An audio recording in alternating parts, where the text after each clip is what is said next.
నమస్తే, welcome to Aadya TV. నేను మీ స్వర్ణ. ప్రస్తుతం మనతో పాటు ఉన్నారు పొలిటికల్ అనలిస్ట్ అడుసుమిల్లి శ్రీనివాసరావు గారు. మాట్లాడదాం. నమస్తే అండి. నమస్కారం అండి. శ్రీనివాసరావు గారు, ప్రస్తుతం ఏపీలో పరిస్థితులు మనం చూస్తూ ఉంటే రాజధానుల అంశం ముఖ్యంగా మనం తీసుకుంటే ఎక్కడ రాజధాని, ఏంటి రాజధాని అనేది ఒక క్లారిటీ లేదు. ఈవెన్ వైఎస్ఆర్సీపీ నేతలకు కూడా ఒక క్లారిటీ లేదు. కాకపోతే ఇన్వెస్టర్ సమ్మిట్లో వైఎస్ జగన్మోహన్ రెడ్డి గారు ఒక క్లారిటీ ఇచ్చారు. ఉగాది తర్వాత నుంచి ఖచ్చితంగా పరిపాలన అంతా నేను విశాఖ నుండే చేస్తాను అని. ఈ వ్యాఖ్యలకు సంబంధించి మీరేమంటారు?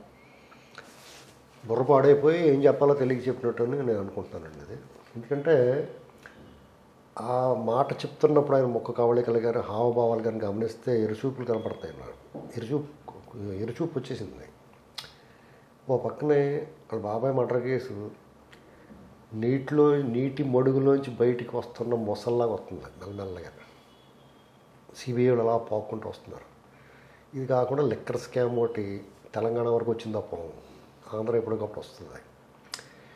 ఇవన్నీ ఒక ఎత్తు అయితే చంద్రచూడ్ లాంటి చీఫ్ జస్టిస్ ఆఫ్ ఇండియా ఆయన చీఫ్ జస్టిస్ అయ్యాడు. అక్కడ వాళ్ళందరూ ఏం చెప్పారు, ఇదివరకు రాజకీయ నాయకుల మీద ఉన్న కేసులు అవి కూడా సంవత్సరంలో తేల్చాలి అన్నారు. అలాగని 3 ఏళ్ళు అయిపోయింది.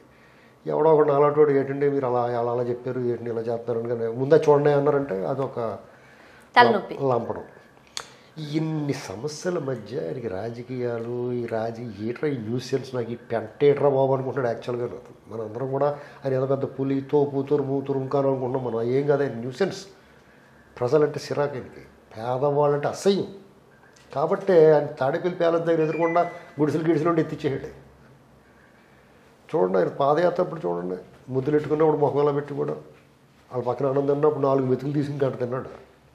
4 మెతులు ఎంతసేపు తింటాడు అడగని మింగేస్తారు ఎవరైనా చిన్నపిల్లడు కూడా ఉన్నాయి.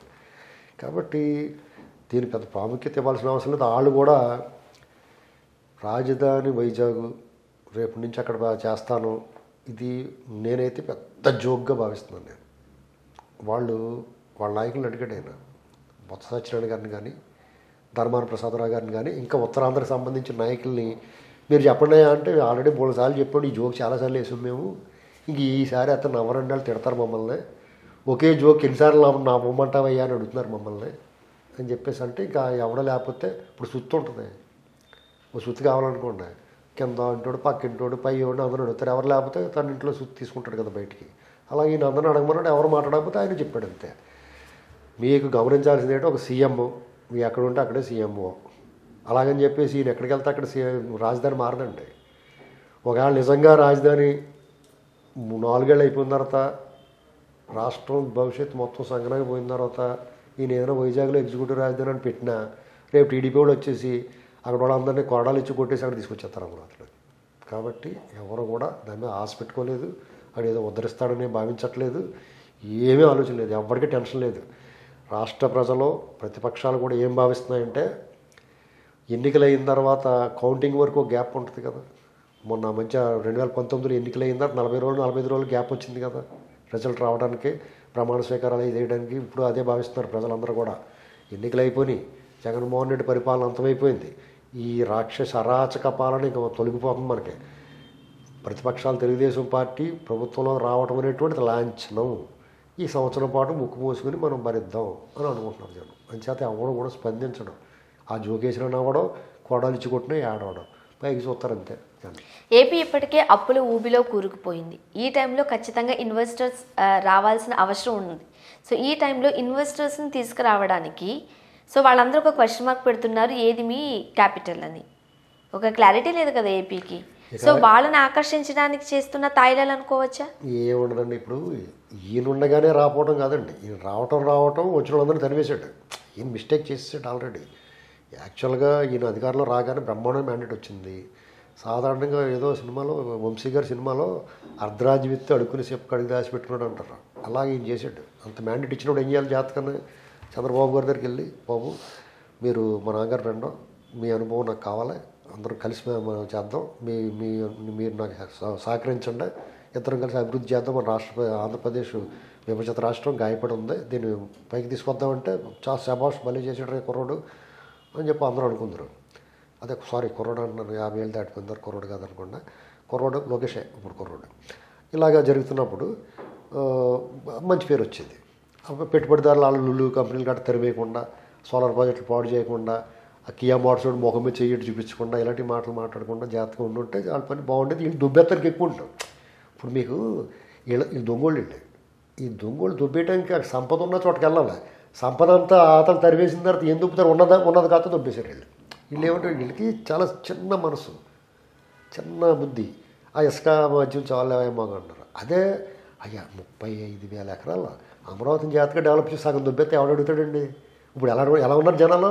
వీళ్ళు ఏం చేసి ఇప్పటికీ కూడా ఇంకా లక్ష్మీనారాయణ, జేడీ లక్ష్మీనారాయణ గారు, జయప్రకాష్ నారాయణ గారిని ఇంకేం సమర్థిస్తా మాట్లాడుతున్నారు, గమనించారు లేదో? అవన్నీ దిగేస్తే పైనుంచి కోతులు దిగితే, పైనుంచి చెట్టు మించి కింద శనగపప్పు చల్లేమనుకోండి, పైనుంచి కోతులు దిగితే మెల్లమెల్లగానే అలా దిగుతున్నారు. ఒక్కొక్కరు ఉండవారు కుమారు ఇలాంటి బ్యాచ్ అంతా. అబ్బాయి జీవో నెంబర్ 1 పర్లేదండి, ప్రతిపక్షాలను కంట్రోల్ చేయడానికి బాగుంటుంది.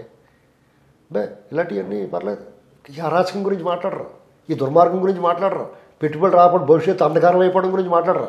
అబ్బాయి అంత పర్లేదు, అతను మాట్లాడిన దాంట్లో బ్రహ్మాండంగా అందుతున్నాయి పేద ప్రజలకి ఇవన్నీ పథకాలన్నీ. ఇలాంటి మాటలు మాట్లాడుతూ ఉంటారు. ఏంటి అతనికి ఎప్పుడైతే కష్టం వచ్చిందో వీళ్ళందరూ మెల్లమెల్లగా దిగుతారన్నమాట. మీకు ఏ సొసైటీలో ఇంగ్లీష్ వచ్చి అందరూ అన్ని కోతులే ఉంటాయి, అందులో ఉంటాయి. అలా దిగుతారు పైనుంచి అలా మెల్లమెల్లగా. కాబట్టి ఆయన ఏం మాట్లాడినా ఎవరు టెన్షన్ పడతలేదు. జనాల్లో నిర్వికారంగా మారిపోయారు ఆల్రెడీ. ఇప్పుడు వీళ్ళ హయాంలో రావండి. రేపొద్దున్న గవర్నమెంట్ మారిన తర్వాత వీళ్ళకి మళ్ళీ 10 సీట్లకి పైన వస్తాయి. ఎన్ని సీట్లు? వైసీపీకి 10 పైన 11వ సీట్ వచ్చినా సరే పెట్టుబడి అప్పుడు కూడా రావు. ఈ పార్టీ నామరూపం లేకుండా పోవాలా. రాజకీయం ఒక చిత్రం మీద వైసీపీ కనిపించకూడదు. జగన్మోహన్ రెడ్డి గారు జైల్లో పోవాలా, ఆ పార్టీ వాళ్ళంతా తలకోవైపుకి వెళ్ళిపోవాలా. అప్పుడు వస్తారు పెట్టుబడిదారులు. వీళ్ళు మళ్ళీ కనీసం అక్కడ ఏలాడబడుతున్నా కానీ రారు. వీడు మళ్ళీ వచ్చేస్తాడు రా బాబు ఎప్పటికప్పుడు, మనం అందరూ దిగిన తర్వాత ఈయన తట్టుకోలేరు బాబు అనుకుంటారు. ఇదని పరిస్థితి. 3 రాజధానుల అంశం ఇంకా సుప్రీంకోర్టులో పెండింగ్లో ఉన్నప్పుడు ఈ వ్యాఖ్యలు చేయడం ఎంతవరకు కరెక్ట్ అంటారు? అసలు వాళ్ళు కరెక్ట్ అయిన పని ఎప్పుడు చేస్తారండి? మేము ఒక్కటి చెప్పండి, వాళ్ళు కరెక్ట్ అయిన పని చేశారండి. వాళ్ళు అరాచకం చేస్తారు, ఇష్టం అన్లిమిటెడ్గా చేయాలి. అరాచకం కోర్టు ధిక్కారం చేయాలి. వాళ్ళ అధికారులందరూ కూడా గోడకుచ్చి వేయాలి. కోర్టుకు వెళ్ళి చీఫ్ సెక్రటరీ ఉంటాడు, దొంగోళ్ళు గట్ట కారుకిచ్చి తీసుకెళ్తాడు. ఇలాంటి పనులు చేయాలండి. మీరు ఒక చీఫ్ సెక్రటరీ అంటే ఏమి హోదా అండి అది? ఒక సీఎం ప్రజల నుంచి ఎన్నుకోబడి వస్తాడు, సర్వీసెస్ నుంచి వచ్చి ఒకడు రాష్ట్రాన్ని పరిపాలిస్తూ ఉంటాడు చీఫ్ సెక్రటరీ.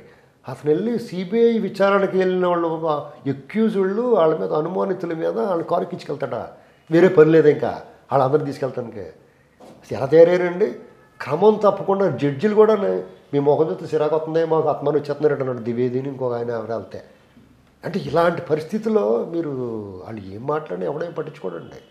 ఇప్పుడు రాజశేఖర రెడ్డి గారు మంత్రివర్గంలో పనిచేసిన వాళ్ళు, ఆయనతో పాటు పనిచేసిన ఐఏఎస్ ఆఫీసర్లో కలిపి ఓ చిన్న మినీ వ్యాన్ వేసుకెళ్ళారు జైలుకి. వాళ్ళందరూ జైలుకి పోయారు.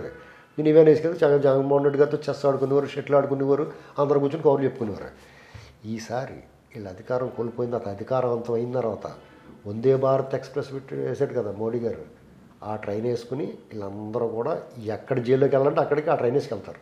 దాదాపు 2-3 వేల మంది జైల్లో కూర్చుంటారు వీళ్ళందరూ. థ్యాంక్ యూ సో మచ్ అండి శ్రీనివాసరావు గారు. Thank you very much.